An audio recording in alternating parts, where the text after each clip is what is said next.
ton of mixed media work for doing, speaking of mixed media. How long does that process take versus just penciling? Well, if it was just penciling, it would probably be quicker. But not always, because pencils all these lines and details and so on. But with mixed media, you can use a variety of other things and abstract it quite a bit more. And I really enjoy drawing, and for fun, that's probably the funnest thing for me to do is just sort of like draw people and draw figures and stuff with no thought of how it fits into a story and stuff. I do all that all the time, so it's really fun, like just sort of relax and do that for fun. But it's not been my main interest. I love just making stuff out of other things and doing very abstract stuff. So I don't think of like one as more than other. I always start with the story first. So I like to think that different stories have different personalities to them. So I like that this medium is open enough that you can use a multitude of different visual possibilities to best communicate that particular story. So it's not that I don't really identify with any medium more than another. It's not that I particularly like collage more than pencil or charcoal more than paint or any of that. I just start with whenever I'm doing any kind of book, I think of myself as a writer first. I think of the story first, and I just try to think of how can I use the medium and the tools and the visuals as just another element of the writing, really.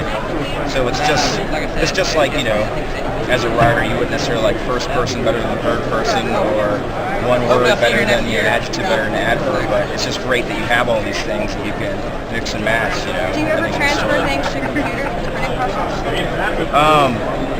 When it's all finished, I do all the lettering and everything on the actual board, and then when it's all finished, it's scanned in on a large scanner and sent to the printer.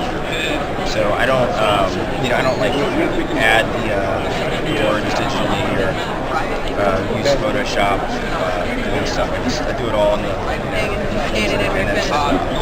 Now, speaking of Becca, one of my favorite characters. How's your relationship with that character changed from when you created her with Joe Quesada in Daredevil 9 to 14 to when you revisited the character in like Daredevil 51 to 55 and you just it's been 10 years since I created her.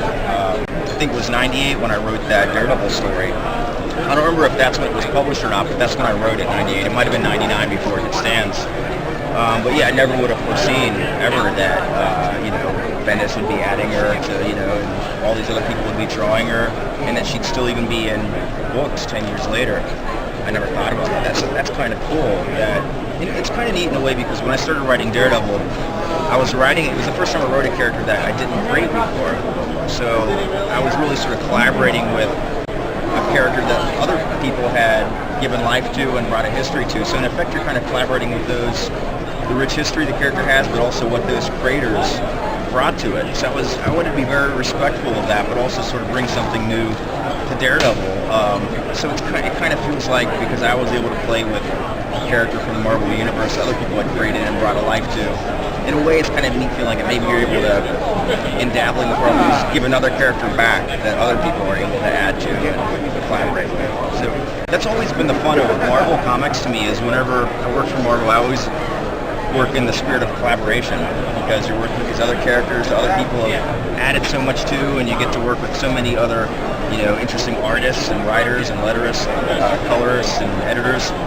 So it's just kind of like it's kind of fun that you're able to put someone into the universe that has a ripple effect and that still has a life, beyond the initial story that brought her into. Well, my coworker Matt, who couldn't be with us today, is going to the gym. He's training to arm wrestle, and he's hoping to arm wrestle you at Heroes next year. So, how do you feel about this, never having met Matt, and how do you plan to prepare for this? Maybe I should exercise. Yeah, maybe I should. I'll be happy to do it for a charity thing or something like that. Yeah. Awesome. Well, thank you very, very much. Yeah, Appreciate it. Thank you. So, enjoy the rest of your day. Oh, thanks so much. Have a good day. I appreciate it.